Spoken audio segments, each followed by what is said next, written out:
हरि ओम।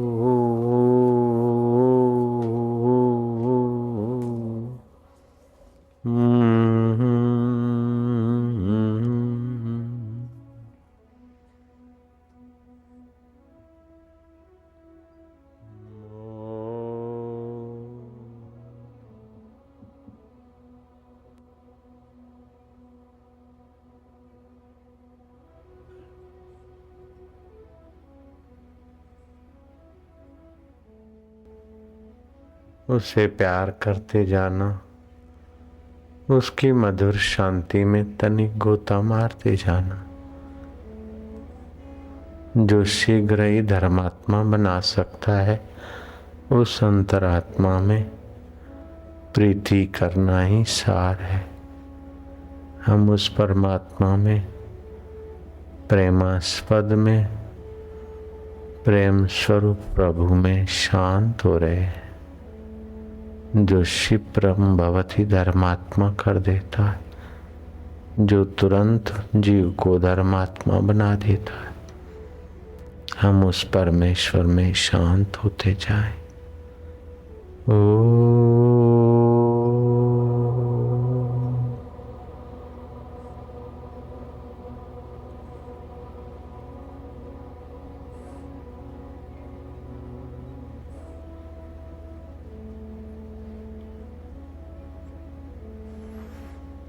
मधुर शांति। ओम शांति। परमेश्वरीय शांति। अंतरात्मा में शांति। ओ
हरि ओम।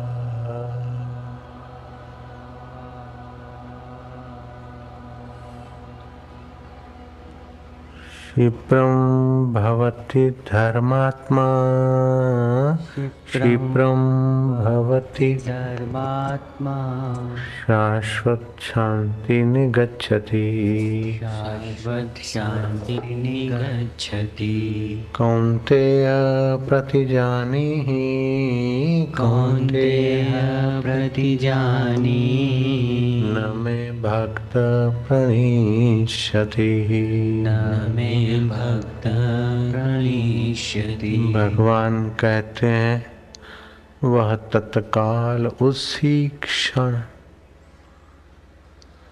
धर्मात्मा हो जाता है। और निरंतर रहने वाली शांति को प्राप्त हो जाता है। हे कुंती नंदन, तुम प्रतिज्ञा करो कि मेरे भक्त का विनाश, पतन नहीं होता है। खूब सुंदर बात कह रहे हैं भगवान। क्षिप्रम भवति धर्मात्मा। ऐसा नहीं कि 12 वर्ष ये करो, 5 वर्ष वे करो, 10 साल। वो तुरंत उसी क्षण धर्मात्मा हो जाता है। क्षिप्रम भवति धर्मात्मा शाश्वत शांति निगच्छति। कौन्तेय प्रतिजानीहि न मे भक्त प्रणिशति। वह तत्काल उसी क्षण धर्मात्मा हो जाता है और निरंतर रहने वाली परमात्मा शांति को प्राप्त हो जाता है। कुंती नंदन, तुम प्रतिज्ञा करो कि मेरे भक्त का विनाश नहीं होता है। जो शरीर को मैं मानता है, शरीर की वस्तुओं को मेरा मानता है,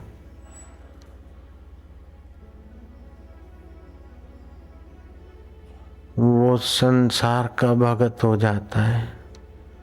लेकिन जो संसार से विमुख होकर आत्मा को मैं मानता और परमात्मा को मेरा मानता है और परमात्मा को पाने की इच्छा करने मात्र से वो धर्मात्मा हो जाता है। संसार किसी को पूरा नहीं मिला है। संसार का थोड़ा सा तिनके जैसा हिस्सा मिलता है, वो भी अंत में थका कर दुखी करके चला जाता है। यहाँ तो संसार की चीज जिसको मिली वो चला जाता है। संसार पूरा नहीं मिलता है, जरा सा मिलता है और अंत में छूट जाता है। भगवान मिलते तो पूरे मिलते हैं और एक बार भगवत शांति मिलती है, एक बार भगवत सुख मिलता है, एक बार भगवत अनुभव मिलता है तो फिर कभी मिटता नहीं।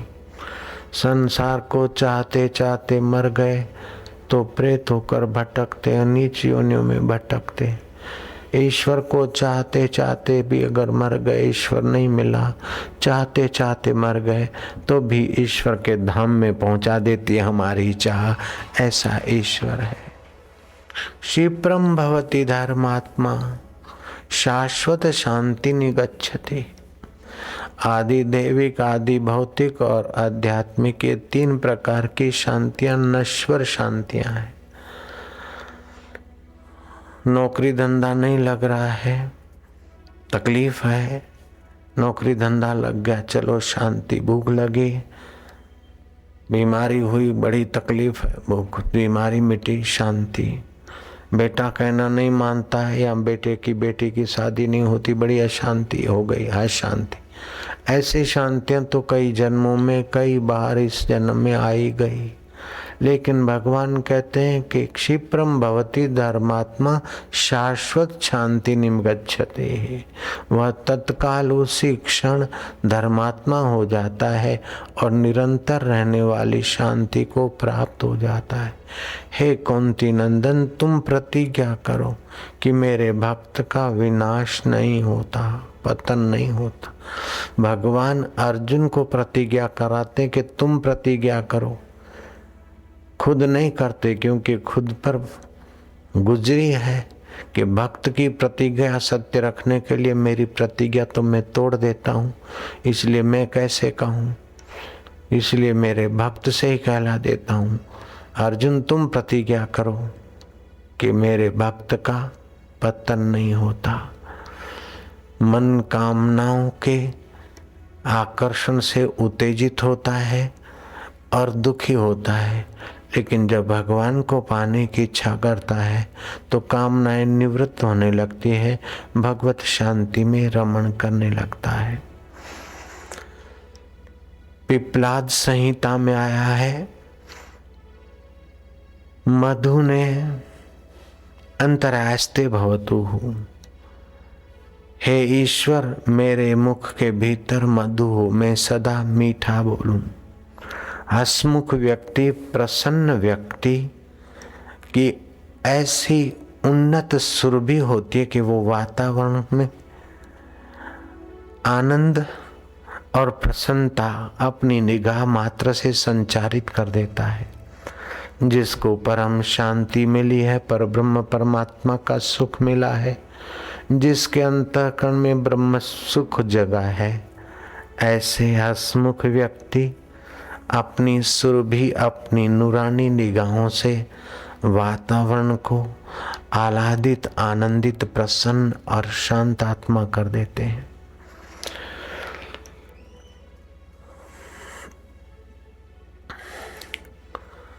मनुष्य एक बार अपना इरादा बना ले, अपना लक्ष्य बना ले कि मुझे परमात्मा शांति चाहिए। सुबह नींद में से उठते वक्त संकल्प करें कि आज कैसी भी परिस्थिति आए मैं परमात्मा शांति को बढ़ाऊंगा, परमात्मा सुख को पाऊंगा।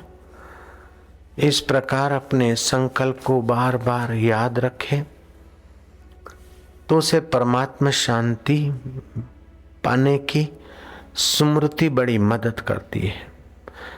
एक ऋजु योग होता है। ऋजु योग के 4 मुख्य नियम हैं। ऋजु योग में सत्संग, प्रभु चरित्र श्रवण, कीर्तन और जप। ऋजु माना सरल, सहज योग। सत्संग के विचारों का स्मरण करें, प्रभु के चरित्रों का श्रवण करें, प्रभु नाम का कीर्तन करें और प्रभु नाम का जप करें। बार बार भगवान नाम जप करने से आपके रक्त पर, रक्त वाहिनियों पर, आपके 7 केंद्रों पर, 5 शरीरों पर, 84 नाड़ियों पर, 26 उपतकाओं पर जप भगवान की सात्विक असर पड़ती है। मंत्र जाप मम दृढ़ विश्वासा, पंचम भक्ति वेद प्रकाशा। तीर्थराम प्रोफेसर थे। रात रात बैठकर नींद में से चौंक कर बिस्तर पे बैठ जाते कि राम, हे प्रभु, मैं पढ़ा, प्रोफेसर हुआ, विद्वान हुआ, लोगों की नज़रों में प्रोफेसर हूँ, एमए हूँ, डबल एम हूँ, लेकिन तेरी दुनिया में अभी तक मुझे प्रवेश नहीं मिला। आज का दिन भी गया, 22 साल की उम्र हो गई, मैं ऐसे ही आयुष्य गंवा रहा हूँ। प्रभु तू कैसा है मैं नहीं जानता, तू कैसे मिले मैं नहीं जानता, लेकिन मैं जैसा तैसा हूँ, तेरा हूँ। बस ऐसे भाव से भर जाते, आंखों से झरझर आंसू बहते, लेट जाते। उनका तकिया गीला हो जाता। सुबह पत्नी जानती थी कि मेरे पति के साथ क्या गुजरती है। उस संसारी वस्तुओं के कारण का रुदन नहीं था, प्रेमा भक्ति थी। संसारी को हंसने में वो सुख, वो आनंद, वो माधुर्य एहसास नहीं होता जो भगवान के प्यारों को भगवान के लिए 2 आंसू बहाने में होता है। तीर्थराम आंसू बहाते, लेकिन उनके एक एक आंसू का मूल्य मोतियों से भी ज्यादा उस परमेश्वर ने चुकाया है। फिर थोड़े ही दिनों में चले गए, सरदार पूर्ण सिंह को साथ लेकर हिमालय के शांत एकांत देश में जप करते प्रणव का ओमकार का, मौन रहते, जप करते, सतशास्त्र पढ़ते, बस उसी में लगे रहे तो ऐसा चित्त में मंत्र का प्रभाव, भगवत भक्ति का, जप का प्रभाव पड़ा। एक मध्य रात्रि को सरदार पूरन सिंह ने एहसास किया कि कोई जप का आवाज आ रहा है। टिमटिमाते तारे और बर्फीले ग्लेशियर दिखाई दे रहे हैं दूर तक। हल्की सी चांदनी, मध्य रात्रि का समय, कोई व्यक्ति तो नहीं दिखता इस सन्नाटे जंगल में। गहराई से देखा तो झोंपड़ी से ओमकार की हल्की सी गुंजन आ रही। झोंपड़ी में अंदर गए तो उनके श्वासोश्वास और रोमकूप से ओमकार का गुंजन हो रहा था। पूरन सिंह घबराया, ओ तीर्थराम, ओ भरा, ओ तीर्थराम तेनू कुछ होए गया। तीर्थराम जगे, बोले क्या हुआ? बोले तुम्हारे श्वासोश्वास से और तुम्हारे रोमकूप से वो मंत्र ध्वनि हल्की सी सुनाई देती। तीर्थराम प्रसन्न होकर नाचे कि अब मैं तीर्थराम नहीं, अब प्रोफेसर तीर्थराम नहीं, अब तो मैं राम तीर्थ हो गया। जहाँ कदम रखूंगा वो भूमि भी तीर्थ हो जाएगी। आज तक तो मैं जपता था, लेकिन अब मंत्र राज स्वयं गूंज रहा है, मेरी कमाई पूरी हो गई। गुरु मंत्र जपते जपते ऐसी आदत हो जाए कि रात्रि को अपने आप चलने लगे। एक बार माँ पार्वती ने शिव जी को कहा कि आपके भक्तों की तो बड़ी भारी महिमा आप सुनाते हैं, कोई चले आज भक्तराज के तरह। बोले चल पार्वती। वो सोए थे। अर्जुन ब्राह्मण ब्राह्मणी का वेश धारण करके और पार्वती को कहा कि देखिए भक्त, इसके शरीर से क्या ध्वनि आ रही और पूछो क्या चाहते हो। पार्वती जी ने कहा ये चाहेंगे कृष्ण को, ये तो मैं प्रभु जानती हूँ, लेकिन इनके रोम रोम से कृष्ण कृष्ण ध्वनि आ रही। बोले इनको जगाएं। शिव जी ने कहा हम नहीं जगाएं तो अच्छा है, चलो भगवान कृष्ण का ही आह्वान किया जाए। खुद तनिक बाहर आ गए महल से, कृष्ण का आह्वान किया। कृष्ण कन्हैया आए कि प्रभु आप पधारे, महल में पधारे। बोले नहीं, आपका भक्त क्या कर रहा है जरा देखो। भगवान कृष्ण गए तो अर्जुन के रोम रोम से कृष्ण कृष्ण कृष्ण कृष्ण ये सुनकर देखकर भाव विभोर हो गए। साथ में राधा भी थी। राधा पसीने से तरबतर अर्जुन पर कृपा बरसाती हुई पंखा झेलने लगी और श्री कृष्ण अपने गोद में अर्जुन के पांव लेकर हल्के हल्के से सहलाने लगे। अर्जुन को और गहरी नींद हुई। शिव जी ने देखा कि क्या हुआ पार्वती, देख वो कृष्ण भूल ही गए हमारी मांग को, चलो अपन देखते। अंदर आए तो कृष्ण भाव विभोर होकर अर्जुन के पैर गोद में लेकर बैठे हैं और कृष्ण भी अर्जुन की उस प्रेमा भक्ति में सराबोर हो रहे हैं। प्रेम के बाप का नाम है विश्वास। अर्जुन का भगवान कृष्ण के प्रति विश्वास था और श्री कृष्ण का अर्जुन के प्रति विश्वास था। विश्वासो फलदायका, जिसको अपना मानते उसमें प्रीति हो जाती और जिस पर विश्वास होता है वो प्रेम बढ़ता है। प्रीति बढ़ते बढ़ते फिर रति हो जाती है और रति में फिर फरियाद नहीं होती। श्रद्धा बनती है, बिगड़ती है, श्रद्धा घटती बढ़ती है, लेकिन जप करते करते श्रद्धा जब प्रेम में परिवर्तित होती है तो प्रेम नित्य नवीन रस देता है। प्रेम नित्य नवीन बढ़ता रहता है। प्रेम में बड़े का बड़प्पन गायब, छोटे का छोटापन गायब। प्रेम में दूरी नहीं रहती, प्रेम बासी नहीं होता है और प्रेम में भय नहीं होता, प्रेम में घृणा नहीं होती। संसारी प्रेम में और भगवतीय प्रेम में जमीन आसमान का फर्क है। भगवतीय प्रेम भगवान के गुण प्रभाव लीला जानकर जप ध्यान करते करते श्रद्धा बढ़ाते बढ़ाते फिर वो श्रद्धा प्रेम में परिवर्तित होती है। जब श्रद्धा प्रेम का रूप ले ले बस फिर प्रेमास्पद और प्रेमी दूरी नहीं। 5000 वर्ष की दूरी मीरा ने दूरी नहीं देखी। 5000 पूर्व कृष्ण आए और जो लीलाएं की मीरा प्रेमा भक्ति में गा गा कर पूजा कर करके उसको प्रत्यक्ष देख रहती। प्रेम में दूरी नहीं होती, प्रेम बासी नहीं होता। प्रेम में घृणा नहीं होती। हाँ, प्रेम में कभी कभी मोहब्बत की शरारत होती। ये भक्त और भगवान का प्रेम है, साधक और संत का प्रेम निर्दोष प्रेम है। दूसरा जो संसार का प्रेम है वो वस्तु को देखकर होता है, गुणों को देखकर होता है।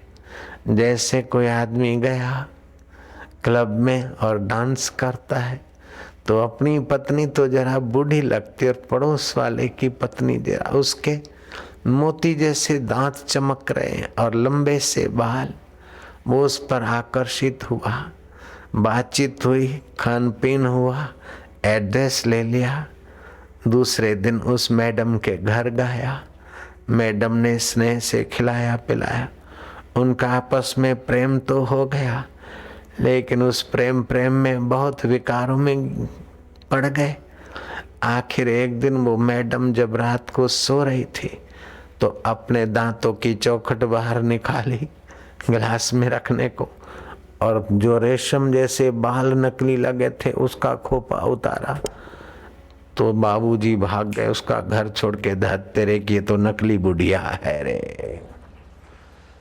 तो जो वस्तु देखकर बाहर की प्रीति होती है, नेता की कुर्सी देखकर प्रीति होती है, युवती का सौंदर्य देखकर प्रीति होती है, युवक का धन सौंदर्य देखकर प्रीति होती है। इसमें ये चीजें चले जाने पर, बदल जाने पर वह प्रीति खाक में मिल जाती है। लेकिन भगवान में जब प्रीति होती तो जो जो भगवान को देखते हैं, बाहर के सौंदर्य में तो गड़बड़ मिलती है, बाहर के लवर लवरियों में तो तलाक हो जाता है, लेकिन भक्त जो जो भगवान के तरफ बढ़ता है उसकी श्रद्धा जब प्रीति में बदल जाती है तो दो शरीर दिखते एक आत्मा हो जाते।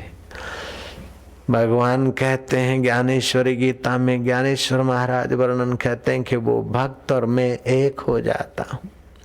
यो माम पश्यति सर्वत्र सर्वच मयि पश्यति तस्याहम न प्रणश्यामि सच में न प्रणिष्यति। जो मुझे सब में देखता है और सब मुझ में देखता है उससे मैं अलग नहीं और वो मुझसे अलग नहीं। अर्जुन, मैं वो और वो मैं हो जाता हूँ। जैसे एक कमरे में दो दियों का प्रकाश, कौन से दीपक का कौन सा प्रकाश, ये अलग नहीं किया जा सकता। अथवा तो अर्जुन तू यूं समझ के दो सरोवरों के बीच की पाल टूट जाए, कौन से सरोवर का कौन सा पानी, ऐसे ही प्रेम फिर मेरे और तेरे की पाल को नहीं रहने देता है। जीव की जीवत्व की पाल और ईश्वर की ईश्वरत्व की पाल टूट जाती है। जीवात्मा परमात्मा एक रस हो जाते हैं। ब्रह्म सुख में रमण करने वाला वह अर्जुन भगवान के गोद में पैर रखकर सोया है। अर्जुन को पता नहीं और भगवान को भी पता नहीं कि ये अर्जुन के पैर हैं या किसी मेरे पैर हैं। भगवान को द्वैत नहीं दिखता है। प्रेम में द्वैत मिटाने का सामर्थ्य है। आभास मात्र द्वैत रहता है, लेकिन प्रगाढ़ द्वैत प्रेम में नहीं रहता। शिव और पार्वती अंदर आए और शिव जी ने पार्वती के तरफ देखा। ब्राह्मणी वेश में पार्वती जी थे, ब्राह्मण वेश में शिव जी थे। कृष्ण तो दोनों को जानते थे। वो मंद मंद मुस्कुराई माँ पार्वती और शिव जी के क्या गए, क्या लीला है। प्रेमी भक्त तो सो रहा है और प्रेमास्पद पैर पखाल रहा है और शीतल हाथों से उसे और प्रगाढ़ नींद आ रही और राधा पंखा हाँक रही। वो प्रेम का दृश्य देखते पार्वती गदगद हो गई। प्रेमी स्वयं तो तृप्त होता है, दूसरे को भी तृप्त करता है। द्वेषी अहंकारी आदमी खुद भी खिन्न अशांत होता है, जहर फैलाता है, खुद भी दुखी होता है और जगह भी दुख फैलाता है। भगवत प्रेमी खुद भी सुखी होते हैं और जगह भी सुख शांति आनंद माधुर्य फैलाते हैं।